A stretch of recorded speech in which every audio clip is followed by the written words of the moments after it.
by me saying that my name is Dennis Keesee, and my family's lived in New Albany since 1818, so we've lived here a very, very, very long time. And who here likes pizza? Everybody like pizza? That's good.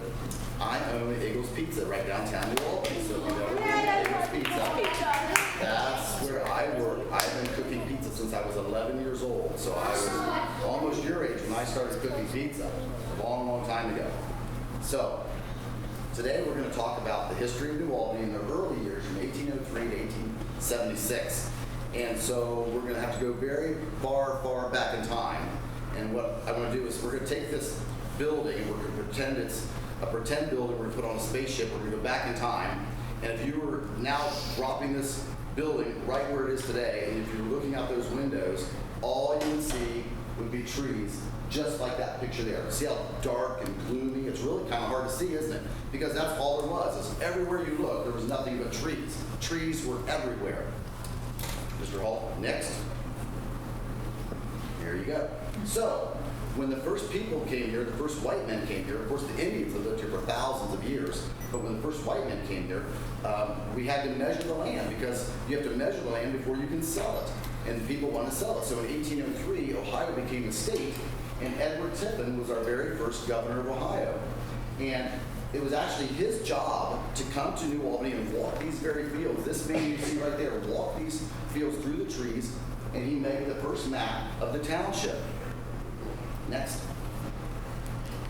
And remember, all there was trees. So the very first map that we just saw, these are how you measured Plain Township. It's Mr. Tippin went from tree to tree to tree. And here's actually his measurements that he took that day, or probably that month, right? It took him a long time. So he went from post A to a maple tree, and it was 14 inches in diameter, and then he went south 48 degrees west and 23 chain links, because back then they used to measure everything by these big rolls of chains, and they would lay them on the ground, and they would try to go straight and cut down all the little stuff in the way so it would be a straight line. And each chain was about the length of a football field, and then they would move it again, move it again, move it again, and so they did that 23 times, and then he went to the next tree, which was a hickory tree, and then they did this over and over throughout the trees. That's all they could see was trees. It was the only way to measure the land because there was nothing but trees. So you see all the different trees. Next. And what's interesting about this is you have to remember that Mr. Tippin was a real person, just like you are today. You're a real person. And someday somebody might be talking about you 200 years from now. We don't know. But just like you, when you do your homework, what do you have to do? You have to sign your name to your homework, right? Well, Edward Tippin, whenever he did something, he had to sign his name. So here is a 213-year-old document signed by Edward Tippin. And here is the original piece of paper. This little piece of paper is 213 years old. That's a really old piece of paper. Because this is treasure, isn't it? Because we're going to talk a lot about treasure today. And this is the first treasure you're going to see. So this piece of paper, just like you, someday somebody might have a piece of paper that you wrote, and they're going to collect it because you become famous. Who knows? It's your life. You don't know what's going to happen. Next. So, after they measured all the trees and they figured out all the land, then people started wanting to move here. So who here knows where Taco Bell is? The new Taco Bell. Did you know we have a new Taco Bell? Yes. Yeah, Taco Bell is in New Albany. That is like awesome. Because when I was a kid, we didn't have Taco Bell, but you guys get a Taco Bell. But if you went to the Taco Bell today and you said to your parents, hey, I want you to go towards Westerville. I want you to go west. If you pulled out of Taco Bell and you turned to your left and you took Central College Road towards Westerville and you went about 2 miles, you would come across a little creek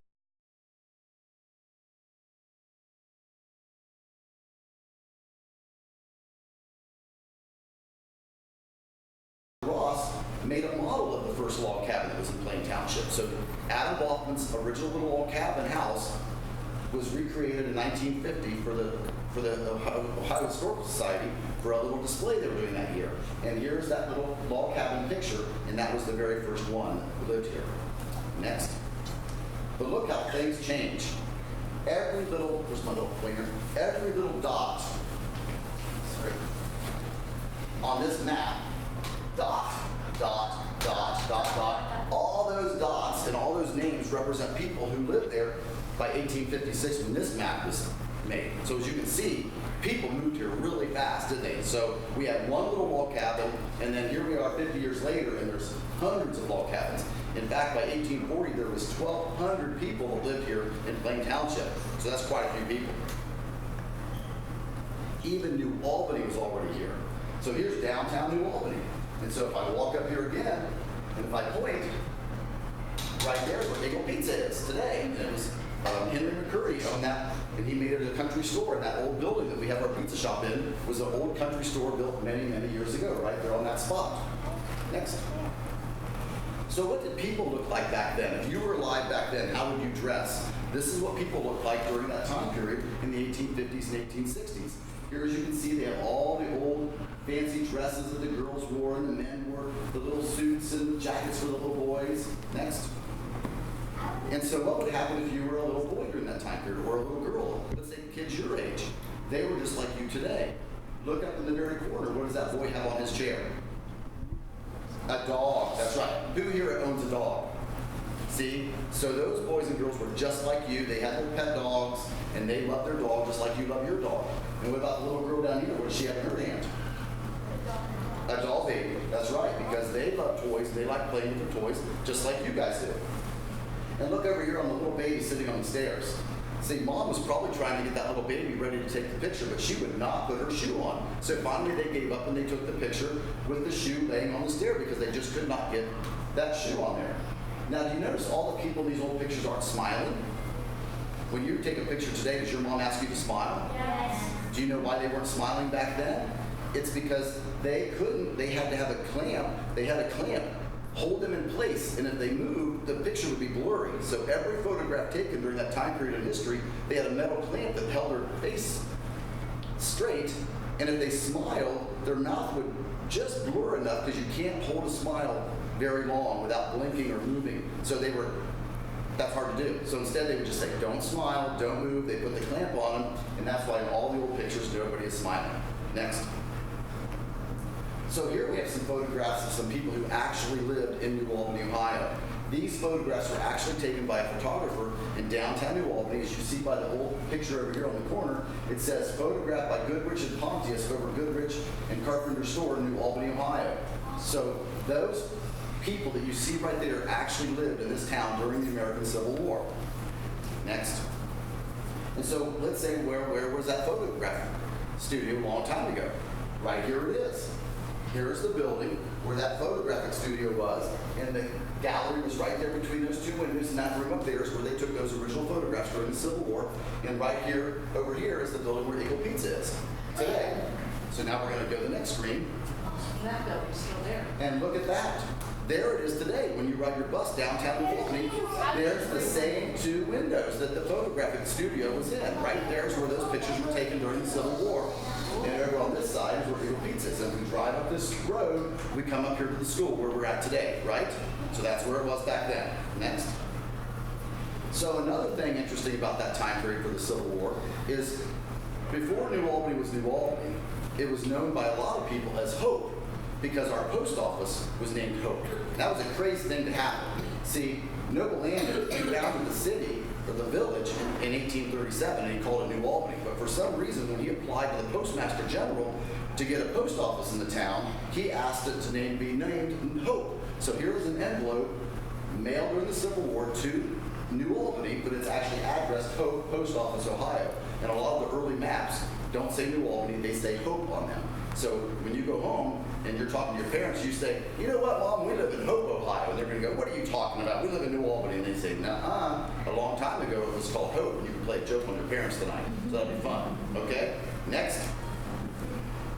So during the Civil War, that was the biggest event that happened during this time period in our history from 1803 to 1876. So during that time period, we had 200 plus soldiers that fought for New Albany in the Civil War. 200 plus young boys and men went off to fight. And of those, 40-some never came home. They all died or were killed during the war. Quite a few boys from this town died during that war. Next. So here we're going to see some soldiers from our town. So on that side over here, we have Rolen Edmonds. And Rolen Edmonds was the color sergeant of the 18th U.S. Infantry. And his job was like the man in the middle. It was to carry the battle flag during the war. And so he went all over carrying the battle flag in all the different battles. And that was a really dangerous position because the enemy, their job is to capture your flag and kill all the men. So he had to have men guard him. And during the war, he had 7 men killed at his side that were guarding him, and he was shot in the arm one time by a bullet. The other side was Thomas Carpenter. Thomas Carpenter also served with Rolen Edmonds, and they were best friends. And they went off and joined the Army together in the 18th U.S. Infantry. And actually, the recruiting stand was downtown New Albany, right at Eagle Pizza. In that building is where they gathered up all the young men to become soldiers. We'll do questions afterwards, okay? So Thomas Carpenter, he was at the Battle of Chickamauga, Georgia, with all the other New Albany boys, and actually he was captured with 4 of them. There was 4 boys from New Albany captured at the Battle of Chickamauga. And they all went to Andersonville Prison, this terrible prison camp down south, and they had no food to eat except for old rotten corn. So actually, Thomas lost all of his teeth. When he came in from the war, he had no teeth because all his teeth were ground off trying to chew on these old pieces of corn. They would have to take the corn, they had to smash it with rocks and grind it up, anything they could do to eat this old corn. And so he lost all of his teeth. Next. So Rolen carried this picture in his pocket throughout the war. And that's a picture of his sister. And so it says Cynthia A. Dorn and son Perry W. sent to brother Rolen Edmonds while he was a color bearer in the Civil War, kept by him until Perry was 10 years of age, and then returned. So just like us today, he was proud of his sister, he was proud of her new baby, and so he kept that in his pocket because he was very proud of his sister, and it reminded him of home, and that's why he was fighting. Next. So today, who goes to Beebleheimer Park and plays in the park? Anybody play in Beebleheimer Park sports? Okay, well, that old house is on Beebleheimer Road, and that's where Rolen Edmonds grew up as a little boy, and that's where then his sister Cynthia, she ended up owning the farm with her husband, Alexander Dorn, and when they were older, Alexander Dorn had a flag painted on that barn. It's a special flag because it only has 35 stars representing how many states there were during the Civil War. How many stars are on a flag today? 50, that's right. So they have that special permission to make a flag with 35 stars. So the next time you drive down Beebleheimer Road, you can say, hey mom, dad, stop. I want to count how many stars are on that flag and make sure it's really 35, and you'll see it is. Another interesting thing is when we talk about Beebleheimer Park is actually named after the Beebleheimer family. And they, a long, long time ago, had a young boy named Peter Beebleheimer, and he was killed at the Battle of Shiloh, Tennessee. So Peter Beebleheimer actually died during the war from New Albany, Ohio. So every time you're playing ball on that field, you remember about that poor boy who went from New Albany and died. So you could go and have your freedoms today. Next. So that would be Doc Dorn. Doc Dorn's? No. That's not Doc? No, totally. Oh. So this is Alexander Dorn, who married Cynthia Evans, the girl we just saw with the baby. And here's a letter he wrote, and he was fighting with the 133rd Ohio Volunteer Infantry. Now the 133rd was late in the war, it's 1864, and every single person between the ages of 18 and 45 had to join this army and go off and fight because it was really getting bad. A lot of men had died, so they needed more soldiers. So Alexander Dorn was one of them. Here's a letter he wrote home during the war on June 6 of 1864. I'm not going to read it all, but down below he says, if this government must fall, I desire to fall first, and if not necessary, fall defending it. But we expect that if the soldiers in the field and the citizen home, and in fact we all must stand firm, the rebellion will be put down in Providence's own good hand. So here is a dedicated soldier saying, hey, if I die for my country, I die for my country because my country is worth dying for. So people have been doing that for a very, very long time. That's why we have such a wonderful country. Next. So if you were a student during the Civil War in New Albany, Ohio, this would be your school teacher. This is a picture of Newton Mann, and Newton Mann, as he was called, was the teacher at the little tiny schoolhouse. It was a little one-room schoolhouse, and I have a picture of it. I just couldn't find it to make my slideshow. But right downtown New Albany was the old schoolhouse. And look what he wrote to his brother. His brother was Silas Jasperman. He was fighting in the 45th Ohio down south in Kentucky. So he wrote this letter to his brother saying, I am well and getting along after the old fashion. Yesterday I thrashed the oldest boy that comes to school without any trouble. He is the first one I have whipped. Well, how would you like to go to school where the teachers are allowed to beat you whenever they want if you aren't being good? That'd be bad, but that's the way it was back then. If you got in trouble back then, the teacher would beat up the biggest kid in the school so all the other kids would listen to him. Well, today we can't do that, can we? So we just have to be good because we want to be. All right, next picture. So back these men all went off to the 133rd. This is the town doctor. This is Dr. Sylvester Randy, and he was the first lieutenant of Company B of the 133rd, which is all these soldiers fought with. And so here's a picture of him in his uniform. Next. And this building is downtown New Albany, across from the pizza shop. And here's the old Randy building at the turn of the century. As you can see, I'm going to show you something of interest. It's all one big long building. It goes all the way up here to the corner of the road. And see this brick wall right there? That's called a firewall. And when they make real big buildings, they would build that extra thick of brick, so if there was ever fire, the whole building wouldn't burn down. Next. But look at it today. That building did burn down. And so now what you see left is you see the point from where the firewall was, which saved that half of the building, but notice the other part of it burned down. And there's a little bit of that, but the upper story and the middle part all burned to the ground. Next. Here's a close-up of the part of the Randy building that's still standing. Next. Now, here comes to my treasure hunt. So ever since I've been a little boy, I love going to people's homes and going up in their attics and asking people stories and learning things about what you find in people's attics. So this is the sign that hung on that doctor's office up in Dr. Randy's, in front of his house during the Civil War. Here's the old metal sign that says Dr. S.W. Randy, and that's in an attic here in New Albany still today. And I just took that picture 2 years ago. We went up in the attic and took pictures. Next. But what's really fascinating is, remember the picture of Dr. Randy when he was in his soldier's uniform? Yeah. Well, I blew up a close-up of his sword, and there's his model 1851 foot officer sword, and when that house burned down, the sword burned up, except for the metal blade. And here we are 150 some years later, and up in that attic is still Dr. Randy's sword blades.